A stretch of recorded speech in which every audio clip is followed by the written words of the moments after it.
este webinar del día de hoy. Hoy nos acompañan Lorena Lesmes, directora de contenido en SmartFence, y Cristian Fassi, ingeniero y account manager para la región de Italia en SmartFence. Hola Lore, hola Cris, bienvenidos. Hola Flor, muchas gracias por la presentación, bienvenidos a todos.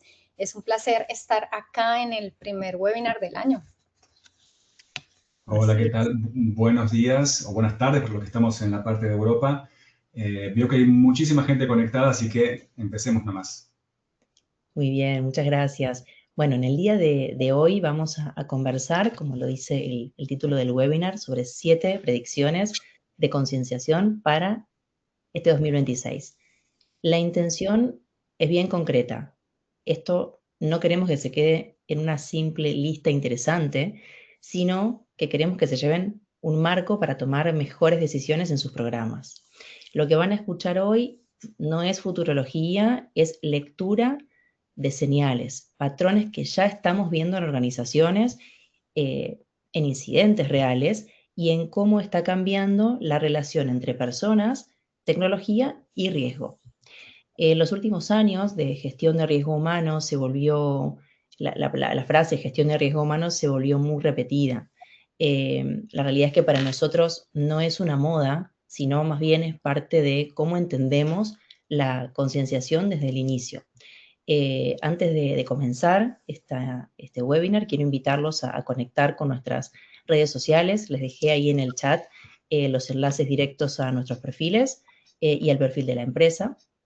Así que nos pueden comenzar a seguir ahí. Y recuerden también que pueden hacer sus preguntas en el chat a medida que vayan surgiendo dudas y las vamos a estar respondiendo al final de la actividad.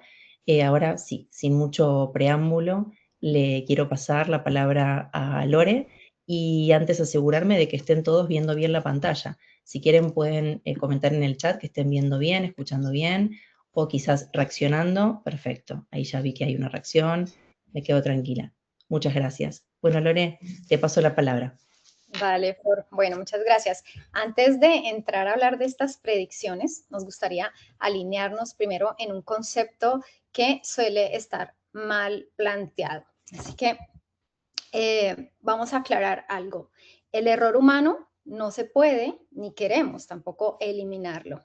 Lo que sí podemos hacer es anticiparlo y gestionarlo para reducir el impacto en nuestras organizaciones. Entonces acá lo importante es aprender a diseñarlos, o sea, los entornos, para que mejoren la toma de decisión con el tiempo. Porque no podemos hablar del concepto de cero error, Lorena. Imaginemos este escenario que quizás en el pasado era más común, quizás hoy hay algún CISO que todavía lo aplica equivocándose, pero en este escenario el CISO, los que eran más tecnólogos, culpan siempre a los usuarios. Se cree que cometerán siempre errores. Y para solucionar esto, quizás lo que hacían era bloquear accesos, porque era el modo de poder eliminar el error. Si no pueden acceder, no pueden cometer errores. Pero esto generaba mucha fricción y roce entre las personas y además hacía que las personas no puedan hacer su trabajo de todos los días porque no tienen acceso a los recursos. Así que esto generaba un marco muy desmotivante. Entonces, en pocas palabras, lo que estamos queriendo decir es que hay que dejar de tratar a las personas como ese famoso eslabón débil y empezar a tratarlas como una capa de defensa activa, siempre y cuando los entrenemos bien en contextos adecuados. Con esto en mente, miremos un poco los datos que ponen esto en perspectiva. Ya estamos aquí viendo un dato muy importante, que es del reporte Verizon del 2025, que dice que 6 de cada 10 brechas involucran al factor humano no malicioso. Lo interesante aquí no es que el porcentaje se mantiene bastante estable en el tiempo, incluso hoy sabiendo que la tecnología ha avanzado, es más sofisticada, pero en el tiempo siempre tenemos la misma cantidad de personas o la misma cantidad de brechas causadas por error humano. Entonces, para no caer solamente en culpar a las personas, Cristian, ¿podemos clarificar qué tipo de acciones estamos mencionando acá? El factor humano, Lorena, no significa alguien que está haciendo algo absurdo e irracional. Muchas veces son acciones cotidianas. Quizás no nos damos cuenta de que podemos cometer errores. Como por ejemplo, reenviamos correos a destinatarios equivocados o aprobamos notificaciones MFA sin mirar. Y a ver aquí, me gustaría que levante la mano de todos los que están presentes en este webinar. ¿Quién no ha copiado información sensible en una chat con IA? ¿Quién no? ¿Quién no?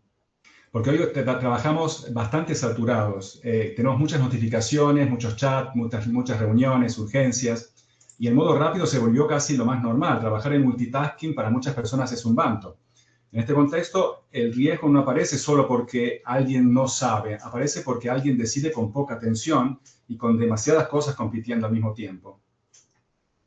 Ok, entonces esas acciones que estás describiendo, Cristian, no es por desconocimiento, más bien aquí podríamos hablar de límites cognitivos, ¿no? Hablabas de la multitarea, la fatiga, la presión, y esto ocurre porque nuestro cerebro, por naturaleza, toma atajos, todo que también se llama heurísticas, y que además son predecibles, ¿no? Esto puede ser, por ejemplo, cuando creemos en algo que, digamos, un mensaje que puede venir de alguien que para nosotros tiene autoridad, pueden ser por urgencia o incluso si nos están ofreciendo recompensas rápidas, por citar algunos ejemplos. Esto luego es lo que facilita los ataques o que caigamos en esos errores cotidianos que se disparan por esto que estamos mencionando.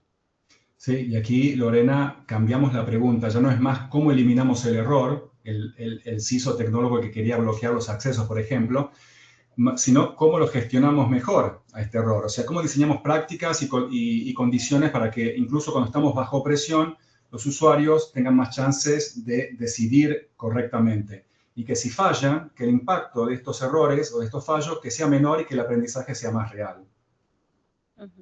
Bueno, muchos estarán pensando que ya estamos hablando de concientización como una solución para estos errores.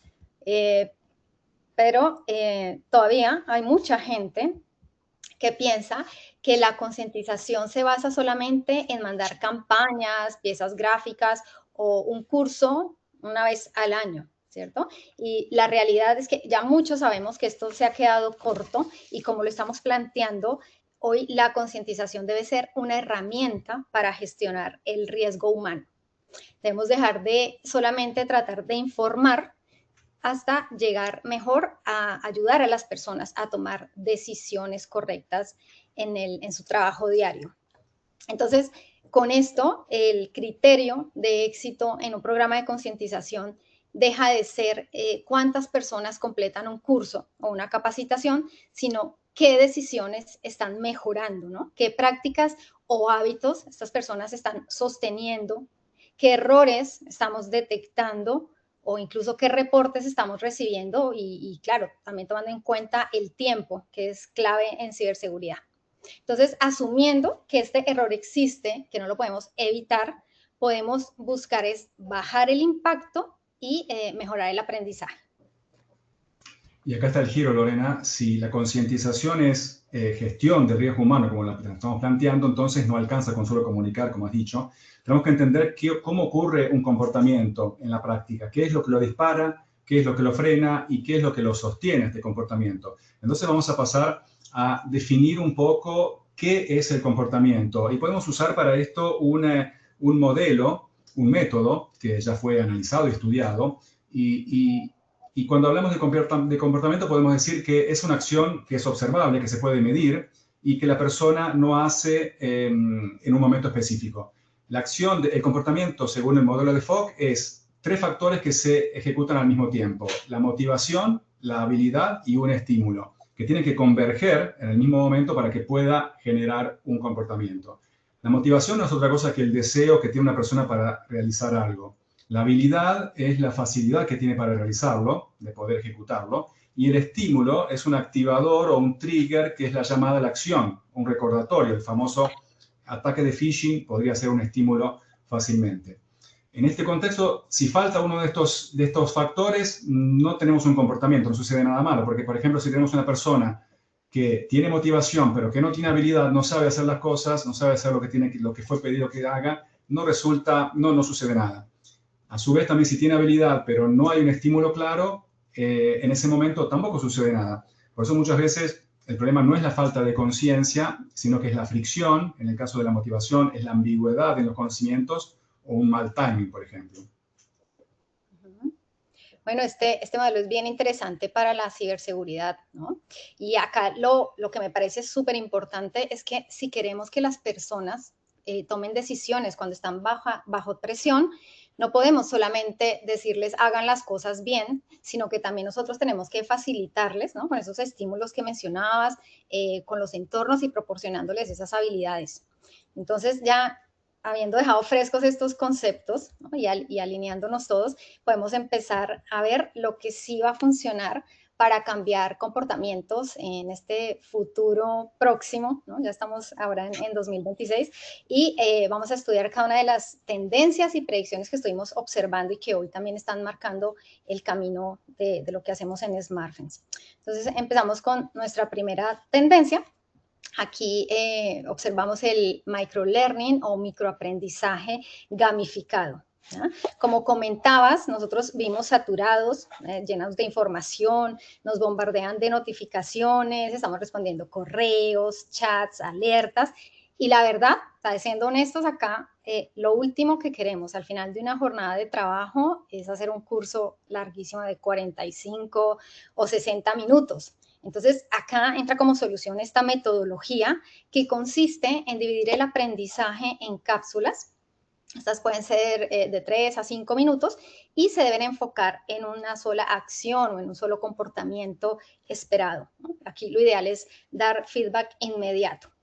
Por otro lado, los estudios más recientes señalan que si además al microaprendizaje le agregamos elementos de gamificación, aquí estamos hablando de misiones, puntajes, recompensas, incluso agregando historias, vamos a activar la emoción y la memoria, ¿no? Y esto a su vez va a mejorar la retención hasta en un 50%, mejorando también las tasas de finalización frente a lo que es la capacitación tradicional. Así que aquí ya estamos viendo una primera señal de cómo está aprendiendo realmente la gente. Sí, porque como has dicho, Lorena, el aprendizaje va a competir contra la bandeja de entrada, con todos los emails que recibimos, con todas las reuniones que tenemos y las urgencias. Y entonces lo largo se posterga. Ya este webinar que estamos realizando ahora lo tratamos de reducir al mínimo tiempo posible porque ya sabemos que ustedes están viendo el webinar y tienen que hacer encajar este tiempo en el trabajo de todos los días. Así que aquí pasa algo muy humano, que no es que no importe lo que estamos haciendo, lo que tenemos que hacer es que quizás no cabe en el tiempo. Exacto. Y también, bueno, esta técnica funciona no solamente porque sea corta, sino porque es relevante, ¿no? Se hace de manera frecuente y atrás trae un propósito, ¿no? Entonces, volviendo a este ejemplo, ¿no? De que nos llegan estos correos y estamos en medio del caos cotidiano, apurados, hacer estos cursos que decíamos que duran 1 hora, no nos van a servir para tomar decisiones en ese momento. Entonces, lo que funciona también es practicar estas microdecisiones muchas veces hasta que esto se convierta en un reflejo casi automático. Y aquí también usamos la gamificación, que no es un simple maquillaje, no son solo insignias o badges que se regalan a los usuarios o clasificas para saber quién es el campeón de la empresa. La gamificación aquí tiene que ser diseñada para bajar la fricción, para enganchar a los usuarios, para dar progreso y para dejar practicar sin vergüenza. En vez de usar la fórmula de evaluar al usuario, tenemos que servir también para entrenarlos. Ya, entonces, en resumen, podríamos decir que la clave en esta tendencia no es enseñar más, sino mejor, ¿no? Y hacer del aprendizaje algo liviano y motivante. Y aquí abrimos a otra pregunta y pasamos a la siguiente tendencia, porque si el tiempo y la atención son tan escasos, ¿tiene sentido de formar a todos, de entrenar a todos igual? Porque el riesgo tampoco es parejo y lo vemos en este gráfico, en esta segunda tendencia hablamos ahora de que no todos los usuarios enfrentan el mismo riesgo, ni toman tampoco las mismas decisiones. En el slide estamos mostrando que hay un dato bien fuerte. El 10% de los usuarios es responsable de la mayoría de los incidentes en nuestras organizaciones. Esto no quiere decir que tengamos que formar solo al 10% y al 90% ya no hagamos nada. Esto quiere decir que no podemos entrenar a todos por igual. Es ineficiente. Claro, porque esto genera un efecto raro. O sea, si hay personas que ya tienen buenos hábitos, al mandarles una capacitación, un contenido genérico, van a sentir que les estamos repitiendo cosas obvias. Y por el otro lado, las personas que están más expuestas no están recibiendo la ayuda que realmente necesitan. Exacto, Lorena. Y aquí, para la personalización, no significa que tengamos que hacer 1000 cursos, que tengamos que tener un catálogo de muchos cursos diferentes. Significa ajustar 3 cosas. Uno, quién recibe qué cosa según el rol y la exposición que tiene en la organización. 2, qué prácticas se priorizan según el comportamiento observado. Y 3, cuándo, según el momento de decisión donde se concentra el riesgo. Y ahí cambia el objetivo, no es completar contenido, es mover decisiones reales, hacer menos clics donde hay ataques, más verificación en procesos críticos, más reportes tempranos, por ejemplo. Claro, y ahí tú has mencionado algo que conecta con nuestra siguiente predicción o tendencia, y es el cuándo, porque una cosa es personalizar bien, pero si esta intervención o este contenido llega tarde, no va a cambiar nada. Entonces, aquí tenemos esta tendencia que es una consecuencia natural y estamos hablando de los nudges o empujoncitos e intervenciones en tiempo real, ¿no? Un estudio de una publicación muy conocida, que se llama Behavioral Scientist, mostró que un aviso, como el que estamos viendo en pantalla, redujo en un 20% los clics sobre los enlaces de phishing.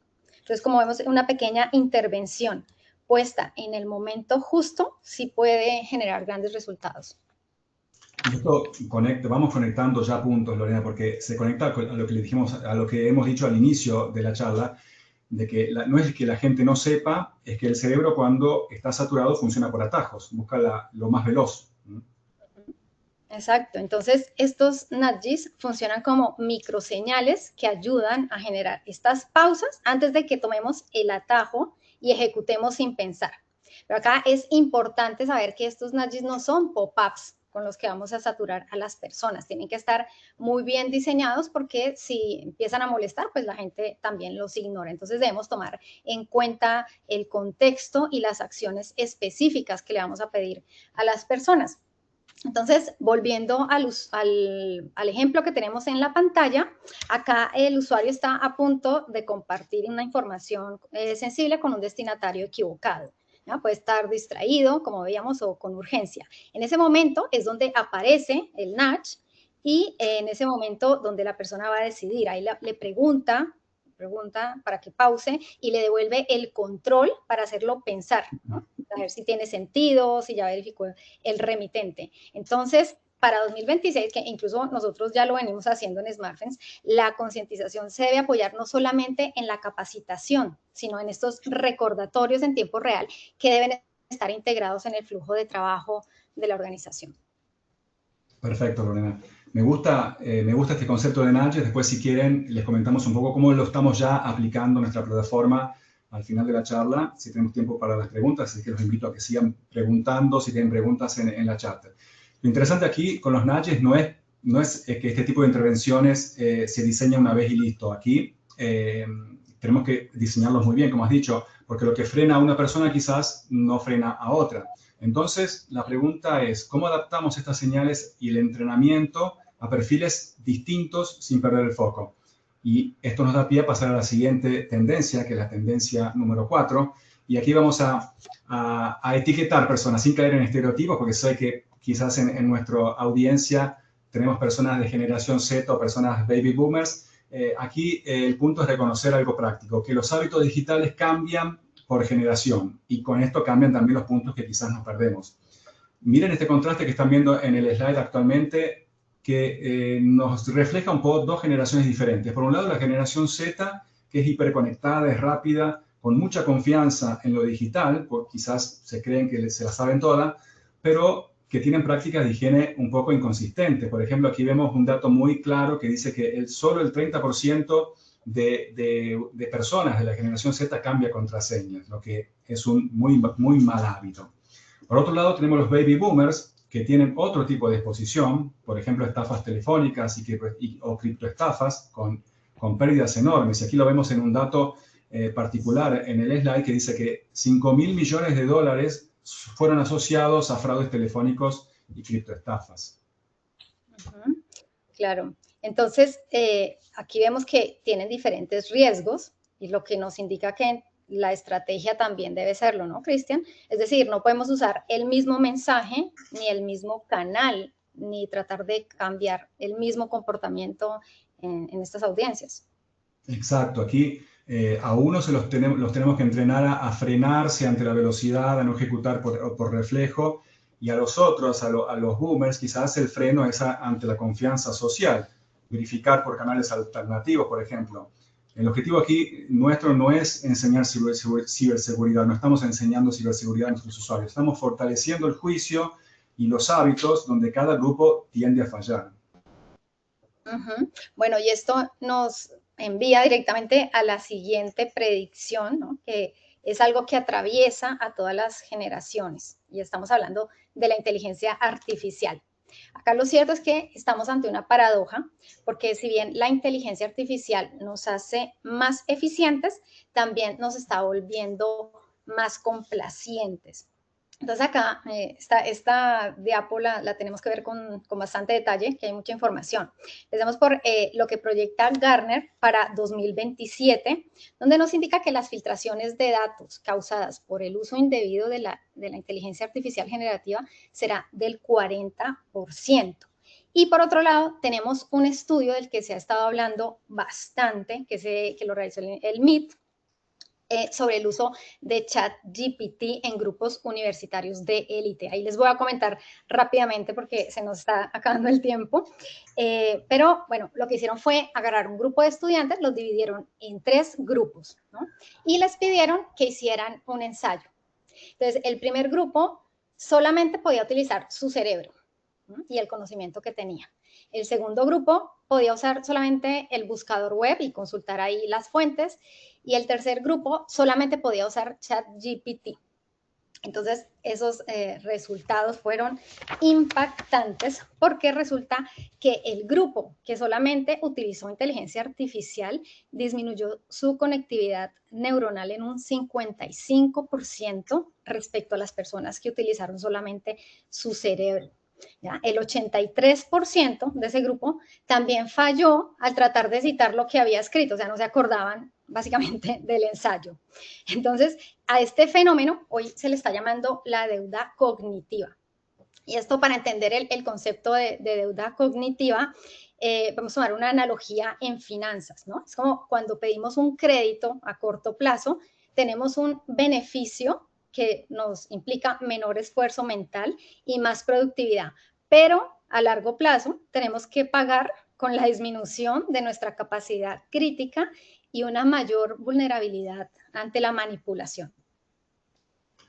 Muy bien, por lo que tengo entendido aquí, Lorena, esto calza perfecto con lo que ya estábamos hablando del trabajo del día a día, que tenemos muchas reuniones o muchas tareas. Te doy un ejemplo, a ver si estoy en lo cierto y decime si encaja en lo que estamos hablando de esta tendencia. Tenemos muchas tareas y un pendiente que terminar, que está un poco atrasado. De repente nos llega el mensaje de nuestro jefe que nos pide de terminarlo ya, de que lo necesita hoy mismo, y aparece ese premio invisible, inevitable, que es el que entrega rápido, lo hace mejor y queda bien. Entonces abrimos la IA, pegamos párrafos de nuestro trabajo con nombres, números, datos sensibles y pensamos, bueno, listo, lo sacamos en 2 minutos. La respuesta llega bien a nuestro jefe, impecable, y ahí nos relajamos. Todo esto fue un proceder quizás sin mala intención de parte nuestra, pero fue por presión y por velocidad. ¿Es así, Lorena? Exactamente, sí, porque además hoy están premiando esta rapidez y esta productividad en lugar del pensamiento crítico. Entonces, bueno, para no dejarlos solamente asustados y quedarnos con el miedo de lo que se nos viene, la buena noticia es que hay protocolos que ya solucionan, o sea, que podemos aplicar para no aumentar nuestra deuda cognitiva. Entonces, el más conocido, bueno, no sé si es tan conocido, pero el que está funcionando bastante, se llama Think First, Verify Always, que en español sería piensa primero y verifica siempre. Son 2 pasos que se realizaron, o se aplicó este protocolo en un laboratorio, ¿no? con personas que siguieron los pasos indicados y esto logró mejorar con una intervención de solamente 3 minutos, un aumento del 44% en la habilidad de juicio ético, que es la que nos permite tomar mejores decisiones de seguridad, y aumentó en un 8% la capacidad de defensa ante las amenazas de inteligencia artificial. O sea, como solamente con 3 minutos, Cristian. O sea, imagínate lo potente de este protocolo. Mucho para hablar sobre el tema, quizás de pie para un webinar completo, porque ya estamos sin tiempo aquí. Esto, si ya lo ven un poco difícil dentro de la empresa, imaginen ustedes cómo se pone todavía más interesante cuando ampliamos el radio de confianza. Porque no solo usamos la IA, usamos también, trabajamos con otras plataformas, trabajamos con proveedores y partners que se integran a nuestra red. Y ahí el riesgo se mueve con la confianza. Cuando más fluida es la relación, menos fricción hay para verificar. Con eso en mente, pasemos a la siguiente tendencia, y aquí, en la sexta tendencia, vamos a hablar del supply chain. Tu cadena, tu vulnerabilidad. Porque hoy el riesgo humano ya no se vive dentro de tu empresa, vive en tu ecosistema, proveedores, SaaS, consultoras, integradores, partners. Y aquí hay un dato interesante que también lo hemos tomado del reporte Verizon 2025, que encontró que la participación de terceros en brechas informáticas en las organizaciones aumentó un 30%, que es el doble del año anterior, que era aproximadamente del 15%. Entonces, esto nos da la pauta de cómo está creciendo también la incidencia de las empresas externas a la nuestra, porque están conectadas. Entonces, el perímetro se amplía y la puerta no rompen, ya no entran por una puerta interna, sino que pueden entrar por puertas de nuestros partners. Uh-huh.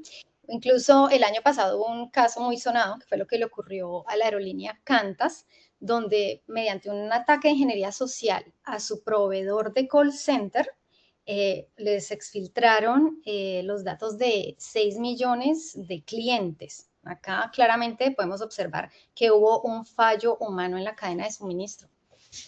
Y como este ejemplo hay muchos otros, Lorena, que tienen que ver con la cadena de suministros. En supply chain, el atacante no necesita convencerte de que es alguien importante, solo necesita parecer familiar. Por eso, esta tendencia empuja a cambiar prácticas. Por ejemplo, identificar a los proveedores críticos por accesos y por datos, revisar permisos e integraciones, menos privilegios y más controles, y entrenar. Aquí hay una palabra muy importante, entrenar, hacer training de los momentos más sensibles. Nosotros lo hacemos con simulaciones también personalizadas para que esté más cercano a los proveedores y a los portales de proveedores de la empresa. Uh-huh. Sí, entonces acá esta concientización que tenemos que aplicar, el training o la capacitación, ya tendría que ser especial para quienes gestionan a los terceros, ¿no? Que serían como finanzas, el área de compras, de legales. Entonces, acá lo que podemos ver es que cambia o se transforma el objetivo de un programa de concientización donde, aparte de evitar incidentes, lo que debemos es aprender a reaccionar mejor cuando estos pasan, ¿no? Y aquí ya tenemos unas pistas donde algunos que ya estudian o están en ciberseguridad habrán escuchado sobre detectar, contener y recuperar con menos daño. Esto nos lleva a la siguiente y última tendencia que les trajimos hoy. Sí, llegamos a la séptima tendencia que engloba un poco todo lo anterior, porque hablamos de pasar de concientización o concienciación a resiliencia. Una palabra muy linda que se usó mucho en los últimos años, pero ¿qué es la resiliencia para nosotros? ¿Cómo la podemos usar en ciberseguridad? Asumir, en este caso, que el error y los incidentes van a ocurrir y van a continuar a ocurrir. No podemos evitar el error. Y entonces tenemos que diseñar para detectarlos antes, para contenerlos mejor y aprender más rápido de estos errores. Esto se alinea con un marco muy conocido que es el que estamos mostrando en el slide, que es el SANS Security Awareness and Culture Maturity Model. El SANS aquí nos muestra un camino que va del cumplimiento al comportamiento y cultura, y en el nivel más alto la optimización y la resiliencia. Cuando el programa se mide bien, se puede alinear a los procesos de nuestra empresa y mejorar continuamente. Entonces aquí el indicador ya no puede ser más sobre incidentes, como siempre dijimos, los indicadores pasan a ser otros, como por ejemplo el tiempo de detección, los tiempos de reportes, las velocidades de contención y la calidad del aprendizaje. Porque hay una diferencia muy importante, que es que hay dos dinámicas. Uno, cuando el entorno castiga el error, que es la gente inicia a ocultar el error y el riesgo crece en silencio. El tiempo del error a a descubrirlo es más largo y es más difícil de contener. Cuando en vez aprendemos del error, la gente reporta antes y el impacto es más bajo. Por eso aplicamos todo lo anterior, microlearning, microdecisiones, reportes fáciles y un ciclo de mejoras con métricas, feedbacks, etc. Para hacerla resumidamente, Lore, te doy la palabra. Sí, empezamos a cerrar, pues ya estamos justo en la media hora que nos hemos propuesto. Exacto. Bueno, en resumen y alineado con todo lo que ya venimos tratando, lo que nos muestra este modelo es que el objetivo es que la organización tome mejores decisiones bajo presión y que esto genere un aprendizaje, digamos, más rápido y periódico, ¿no? En toda la organización. Entonces, ahora sí, Cristian, si tuviéramos que resumir todo en una sola idea, sería esta, que la ciberseguridad no depende de cuánto se sabe, sino de cómo actuamos cuando realmente importa. Esto lo hemos reflejado en los hábitos. Y para resumir también, el éxito de un programa de concientización ahora en 2026 y de aquí en adelante, se va a medir por las decisiones correctas tomadas en el tiempo justo. Flor, te damos la palabra para que cierres un poco la charla, ver si hay tiempo para alguna preguntita. Te dejo la palabra. Bueno, muchísimas gracias, Lore y Cris, súper interesante escucharlos. La verdad que sí, hay muchas preguntas, pero bueno, antes, Cris, quería, como mencionabas, aterrizarlo un poquito a SmartFence. Estas tendencias verdaderamente ya están guiando decisiones concretas en dos frentes. Me gustaría que nos comenten muy brevemente cómo en la plataforma SmartFence ya se están aplicando estas tendencias, ya sea en producto o en contenidos. Por el lado de producto, sí estamos trabajando siempre, somos especializados y estudiamos todos estos reportes, los estudiamos para poder aplicarlos en la plataforma. Muchos procesos y mucha intervención desde funcionalidades y componentes, por ejemplo, la segmentación de usuarios para poder hacer personalización. Tenemos los módulos inteligentes, el soporte a las decisiones con los reportes para poder tener más datos y tener un retorno, digamos, de la inversión en lo que es awareness. Lorena, te dejo la palabra para la parte de contenidos. ¿Cómo lo estamos ya encarando? Bueno, desde contenidos ya venimos realizando este formato que comentábamos de NATGIS, intervenciones. Eso empezamos el año pasado y venimos aplicando también en la creación de nuestros contenidos estas técnicas de microaprendizaje, de gamificación, tomando siempre bases científicas. Y como por ejemplo hoy no lo comentamos, pero solemos tratarlo en nuestras charlas, que es técnicas como la repetición espaciada para evitar el fallo en la memoria. Y actualmente nos estamos enfocando también en la calidad de nuestros contenidos y no solamente en la cantidad. Eso es importante. Muy bien, muchas gracias a ambos. La verdad es que sí, tenemos un montón de preguntas. Vamos a ir seleccionando las que podamos. De momento les leo una que me parece muy interesante. Francisco nos pregunta, ¿qué uso de la IA le están dando a la plataforma? Por el lado de producto, de componentes, sí, pulgares para arriba, estamos usando la IA para procesos y componentes porque nos ayudan mucho a mejorar y a ser más eficientes.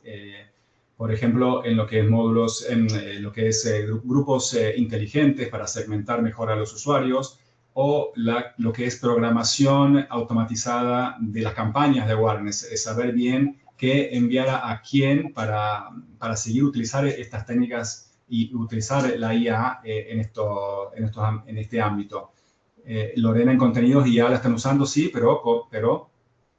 Claro, nosotros lo usamos para agilizar nuestros procesos, ¿sí? Nuestro proceso de producción. Sin embargo, no le dejamos todo el trabajo a la IA. Siempre para nosotros es importante que la idea y la creatividad salga del humano y nosotros nos apoyamos en la máquina y no al revés, ¿no? Así es el enfoque que tenemos en el área. Bueno, muchísimas gracias Lore y Cris por responder. La realidad es que de verdad tenemos un montón de preguntas. Creo que lo mejor va a ser también responderlas por privado porque hay preguntas muy puntuales de indicadores, comentarios. La verdad que agradecemos un montón también los comentarios que nos están haciendo por el apoyo, por el tiempo que le dedicaron a esta sesión.